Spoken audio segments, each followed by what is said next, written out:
sholat itu tidak boleh.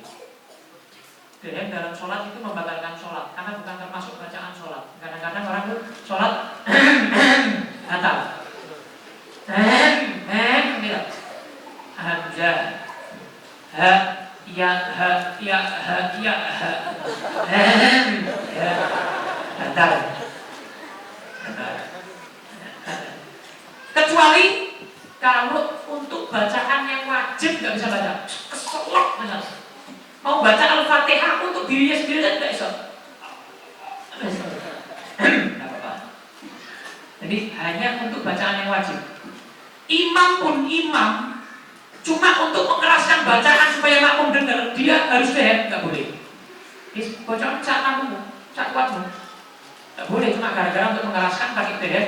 Dalam pendapat mazhab Syafi'i yang kuat, tetap membatalkan sholat dead.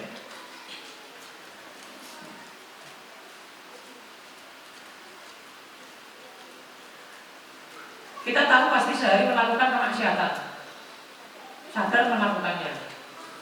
Lalu apakah taubat selalu diperlukan atau cuma dengan istighfar? Jika bertobat bagaimana caranya? Oh, diperlukan. Orang soleh pun harus taubat. Wali pun sering taubat. Nabi Muhammad itu dalam hadis yang sahih, aku tidak kurang tiap hari beristighfar kepada Allah, tidak kurang dari 70 kali, dari riwayat yang lain tidak kurang dari 100 kali. Itu Nabi Muhammad tidak punya dosa. Masih istighfar gak kurang dari 100 kali, dalam riwayat yang lain gak kurang dari 70 kali. Apalagi kita gak boleh tinggalkan. Sesoleh apapun kita, sesolehah pun apa kita, tetap harus istighfar, minta ampun sama Allah. STMJ ya. Sholat terus maksiat jangan. Bukan jalan ya. Sholat terus maksiat jangan. Perubahan istilahnya. Sholat terus maksiat janda, mau enak mau enak kan? Ya, mau nongol busuk kok, dikenalan jeruk. Jadi sholat terus maksiat jangan. Enak ya. Saya itu suka zikir menyebut nama Allah, jelas gitu. Tapi kenapa kalau megang Al-Quran dan tadarus kok hatinya terasa berat? Seakan-akan ada yang menahan. Berarti hatinya kurang cinta sama Al-Quran. Pelajari tentang Al-Quran sampai kamu cinta sama Al-Quran, paksa diri kamu untuk baca Al-Quran supaya kamu cinta sama Al-Quran. Baca zikir sama baca Quran, adalah baca Quran. Karena Al-Quran itu juga mencakup zikir. Ketika sholat lupa hitungan rakaatnya, walaupun awalnya sudah niat sungguh-sungguh. Bagaimana solusinya? Ambil yang dikit, 3 atau 4 ya, 3. Nggak boleh, isipates, nggak boleh. 2 atau 3, 2, wajib ya. Wajib. Tapi ini utang, sing akeh sini. Aku utangnya 1 juta, 2 juta ya. 1 juta ya, resep. 2 juta gitu. Ya, kalau utang yang banyak. Tapi kalau sholat, kalau rakaat yang dikit. Ini utang yang situ enak deh. Dilali-lali itu.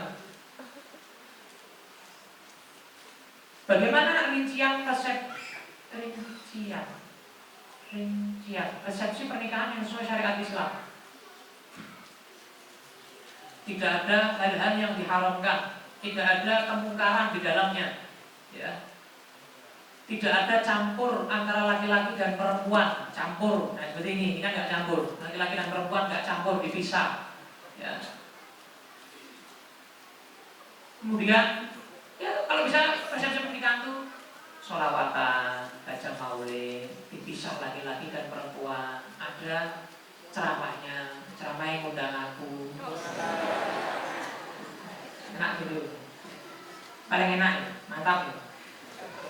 Mantul, mantap betul.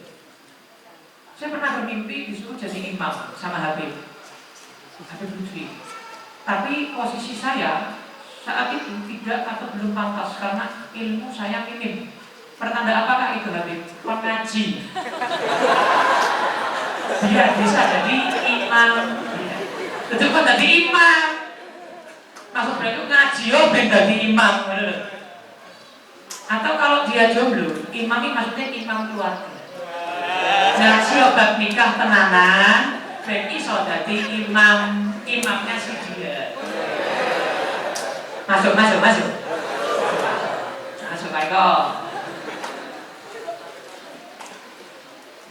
Jadi jawabannya begitu. Jadi ada multi tafsir intinya. Nah, jalannya yang pertama tadi, yang kedua tadi. Bagaimana cara menjelaskan dengan orang yang keras kepala? Biasanya orang keras kepala itu biasanya jarang berpikir, jarang baca Quran, jarang sholawat. Artinya atos, tandanya atos, angel. Karena terkadang dia sok tahu dan berpikiran kolot kalau tentang agama. Ya. Makanya ngaji sama yang nggak kolot. Ya. Kalau orang sama agama kolot, itu berarti dia ngaji ini belum tekan, belum tamat, belum hafal. Ya. Ngaji ini setahun per tahun, cuma 5 tahun. Mondok kiai ya mondok. Habib ini mondok ini belasan tahun, puluhan tahun. Tidak main-main mondok setahun per tahun, alim jadi kiai, jadi gus kurang bisa. Mondok ini belasan tahun. Saya mondok 11 tahun. 11 tahun aku mulai bayi, mulai umur 11 tahun saya mondok. 11 tahun. Ya, sembarangan saya tidak langsung lulus pondok sama guru saya langsung di pengajian. Tidak. Pengajian ini ono perintahnya ke guru. Karena saya ini cuma belajar dari internet, baca terjemahan, langsung buka pengajian, gurunya sapa mbok. Ya. Sanate sapa mbok. Ya. Berarti. Jadi ini menyebutkan hadis berarti seakan-akan dia kan biasanya orang kan haddatsana sapa Muhammad bin Ismail Imam sapa. Ini haddatsana Syekh Google. Haddatsana Kiai YouTube. Ya. Kalau nikahan undang mantan boleh Habib. Bagus itu bagus. Supaya menghilangkan ya sifat benci kamu ya. Sifat apa?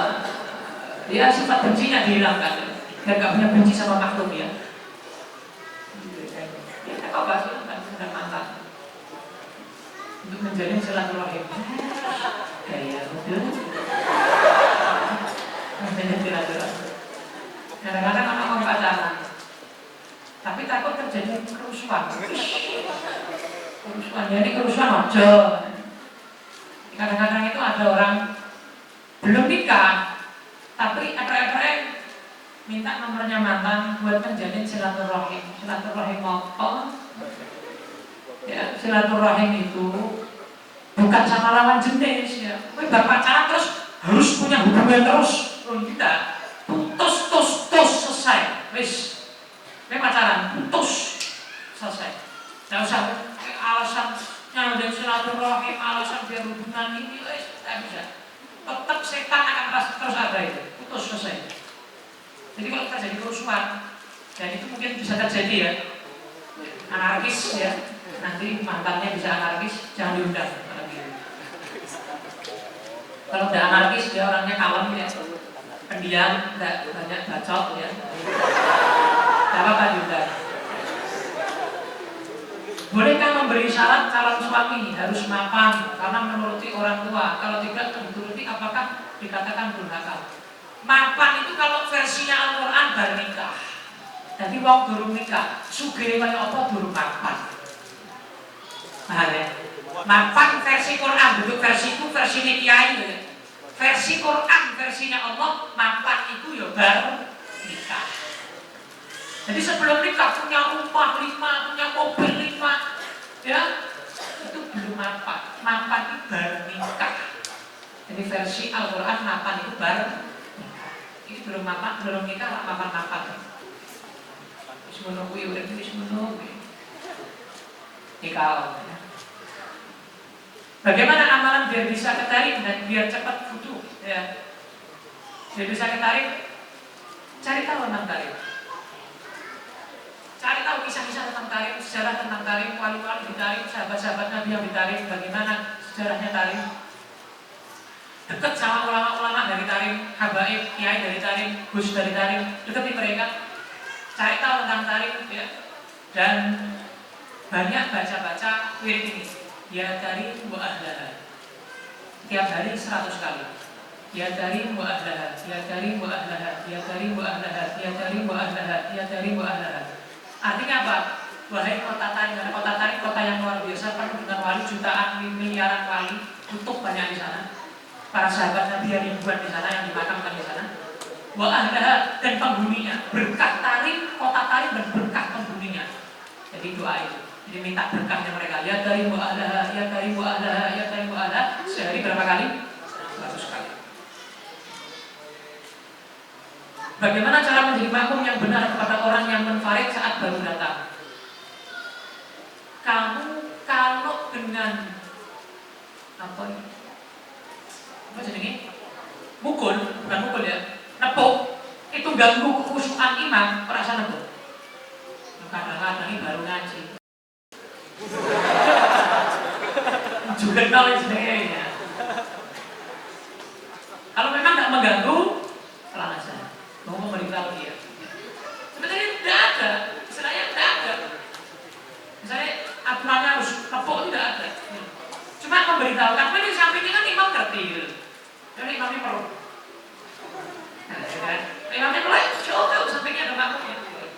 Dan imamnya walaupun gak niat imaman, makmumnya niat makmuman, tetap makmum dapat pahala berjamaah. Gitu. Jadi tidak wajib imam niat imaman kecuali ada beberapa perkara nanti akan dipikir nanti akan dibahas. Yang niat imaman itu hukum asalnya adalah sunnah. Jadi imam untuk niat imaman hukumnya sunnah. Gitu ya. Walaupun imamnya itu kita sholat sunnah, sah sholat kamu. Walaupun ternyata sholatnya beda, mau bawa maghrib deh.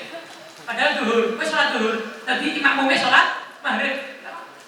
Sah sholat kamu sah, bukan berarti batal enggak, sah. Akhir, kenapa berbuat baik butuh syarat ikhlas? Kadang-kadang berbuat buruk tidak butuh syarat ikhlas. Yo, berbuat buruk mesti ikhlas ya. Orang berbuat buruk, dia ya mesti ikhlasnya ya, mesti senang gitu ya. Lo itu sudah hukum alam kok, sudah sunatullah. Sing jenenge maksiat itu mesti enak. Kecuali kopi.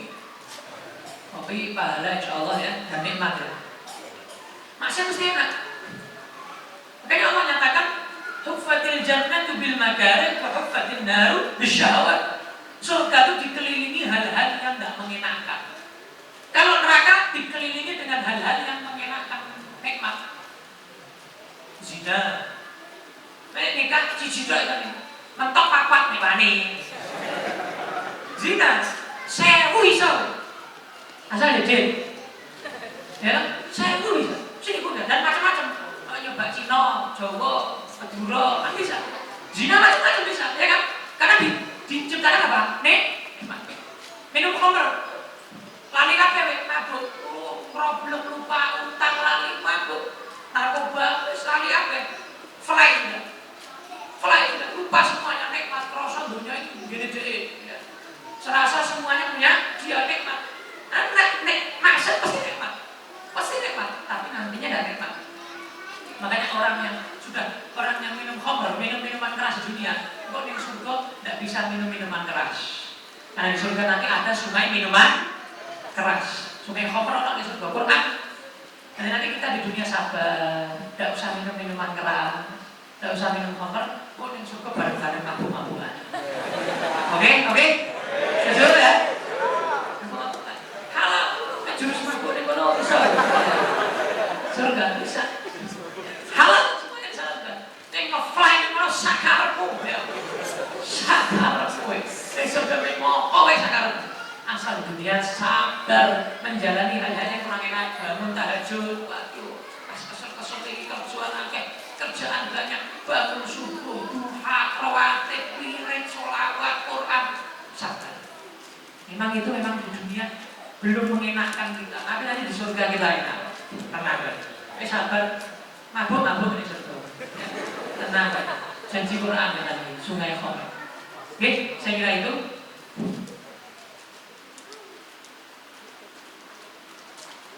Bagaimana mengkodok sholat yang ditinggal secara bertahun-tahun dengan sengaja?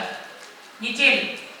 Misal, ini habis sholat duhur ini, ngoboi duhur sekali. Kalau kuat 2 kali, ngoboi duhur 2 kali. Nanti habis asar, sholat asar lagi, ngoboan lillahi ta'ala sekali. Kalau kuat 2 kali, 3 kali, tergantung kemampuan.